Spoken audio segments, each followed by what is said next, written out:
KPBS On Demand is supported by Paint Care, offering households and businesses in California more than 800 leftover paint drop-off sites for recycling. Quantities of 100-plus gallons of paint may qualify for a large volume pickup. Learn more at paintcare.org. Good morning, I'm Lawrence K. Jackson. It's Tuesday, August 26th. A complaint has been filed against SDPD Chief Scott Wahl. More on why, but first, the headlines.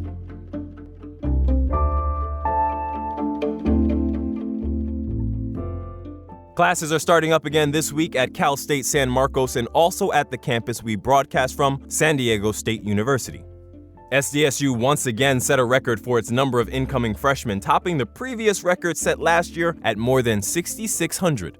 Those students were chosen from roughly 95,000 first-year applicants. We should note that KPBS is part of SDSU, but the KPBS news operation maintains editorial independence from KPBS executives, SDSU, and donors. San Diego's Miramar Community College just yesterday welcomed 43 students into its bachelor's degree program in public safety management. It's the latest in a trend of two-year colleges offering four-year degrees in California. Since 1976, the college has been home to the San Diego Regional Public Safety Institute, which provides training for first responders. Of the 43 enrollees in the inaugural degree program, almost all are working professionals in law enforcement and public safety. You now need to pay to park at metered spots in some parts of the city of San Diego on Sundays and later into the day. This past Sunday, the city started charging on Sundays in PB and along El Cajon Boulevard. They also extended each area's hours by 2 hours. So for PB, you now have to feed the meter until 10 p.m. and till 8 p.m. on El Cajon Boulevard. Uptown and downtown will follow suit later this month and into September. The additional revenue is expected to help pay for street, sidewalk, and other infrastructure improvements. Any vehicles with a disabled placard or license plate will continue to be able to park at meters throughout the city for free. From KPBS, you're listening to San Diego News Now. Stay with me for more of the local news you need.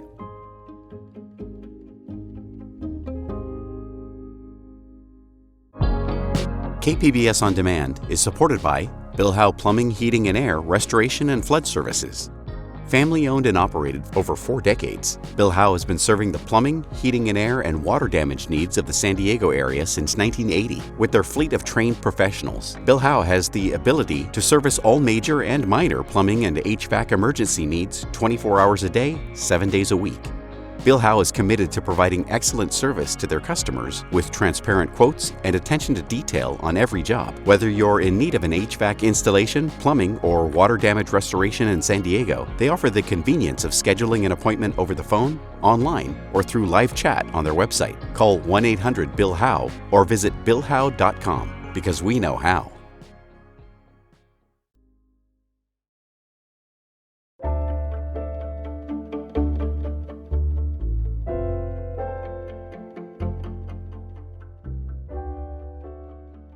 San Diego police accountability advocates are calling for the removal of San Diego Police Chief Scott Wahl. They're accusing him of misconduct and abuse of authority. Community activist Tasha Williamson filed a complaint against Wahl with the State Commission on Peace Officer Standards and Training, or POST. KPBS contacted the police department for comment. It did not immediately respond. POST says all complaints received are forwarded to the employing agency for investigation.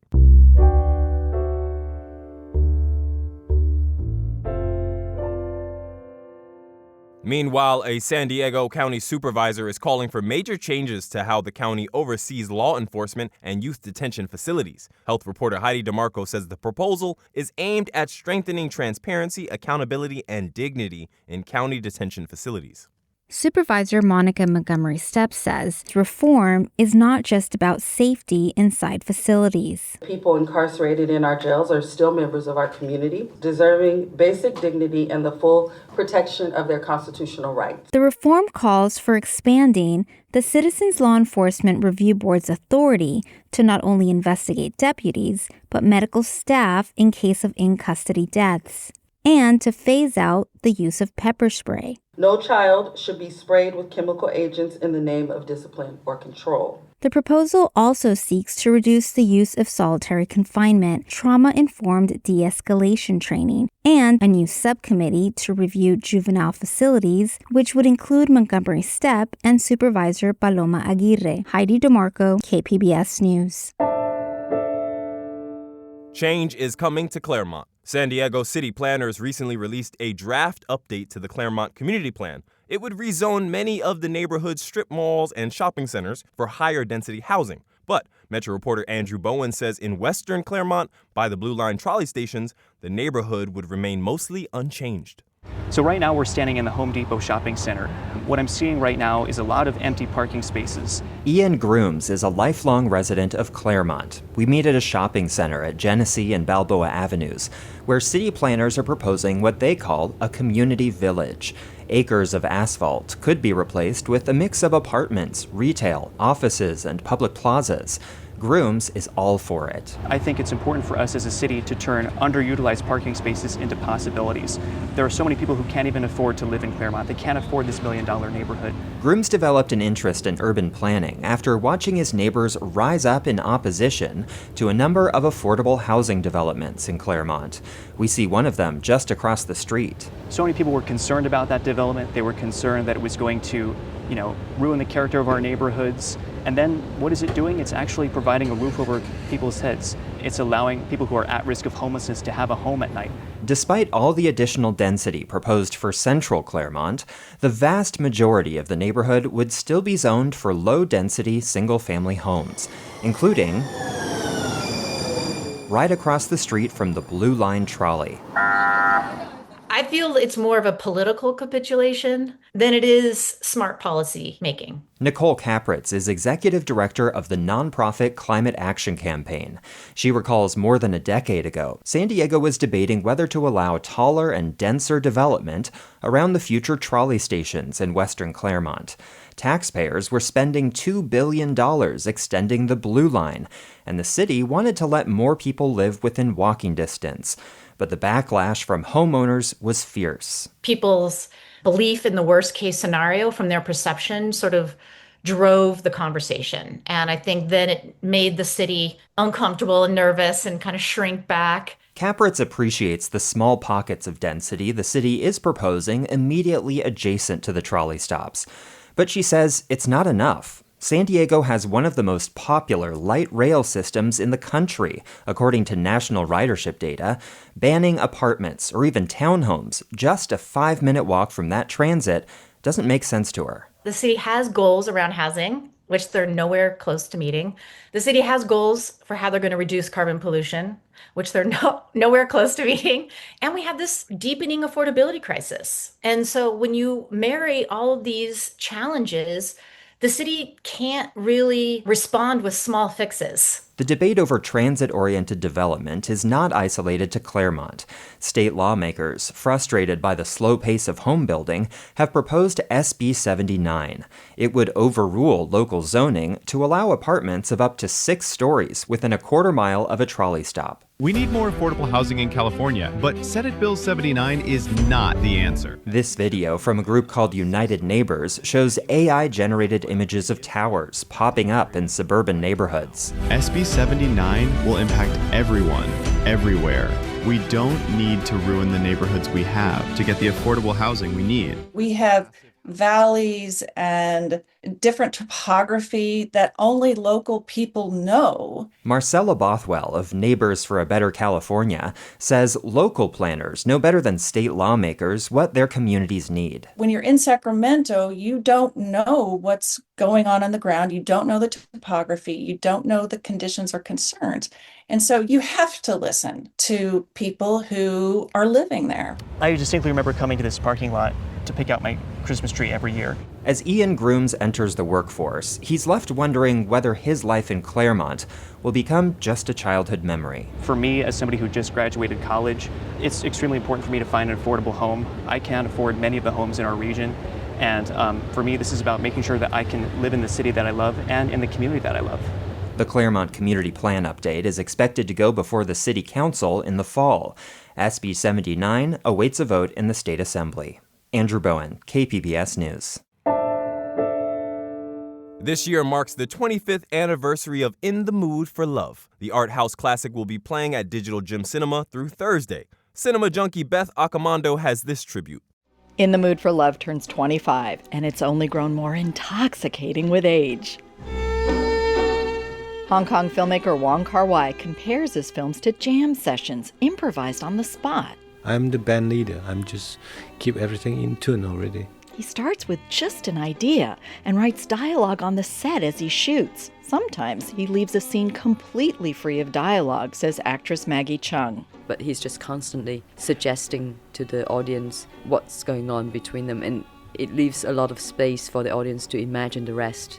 You feel you're an outsider, that you're like peeping into the story of these two people. In this case, two characters move into the same apartment building on the same day. Later, they discover that their spouses are having an affair with each other. You feel these two are very lonely people, and what brought them together was the big crisis in their life, and that other person is the only person that they can share it with. Wong's films are romantic, but never sentimental. They sweep you up in a rapturous style while exploring aching desire and the possibility and impossibility of love. Immerse yourself in this world while it's on the big screen at Digital Gym Cinema. Beth Accomando, KPBS News.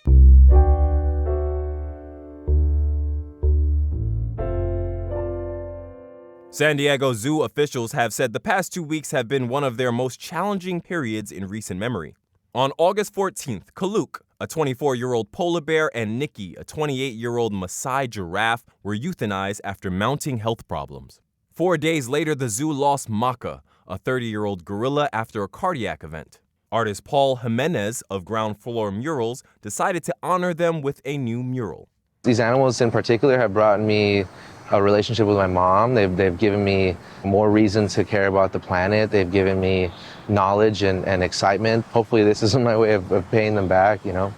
Jimenez finished the mural in just 8 hours. You can find it at 17th Street and Market in East Village. That's it for the podcast today. As always, you can find more San Diego news online at kpbs.org. I'm Lawrence K. Jackson. Thanks for listening and subscribing. By doing so, you're supporting public media, and I want to thank you for that. Have a great day.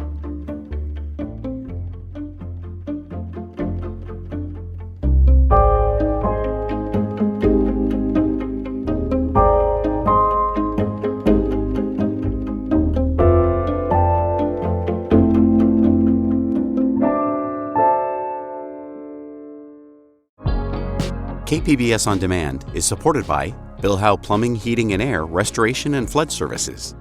Family owned and operated over 4 decades, Bill Howe has been serving the plumbing, heating and air, and water damage needs of the San Diego area since 1980. With their fleet of trained professionals, Bill Howe has the ability to service all major and minor plumbing and HVAC emergency needs 24 hours a day, 7 days a week. Bill Howe is committed to providing excellent service to their customers with transparent quotes and attention to detail on every job. Whether you're in need of an HVAC installation, plumbing, or water damage restoration in San Diego, they offer the convenience of scheduling an appointment over the phone, online, or through live chat on their website. Call 1-800-BILL-HOWE or visit billhowe.com because we know how.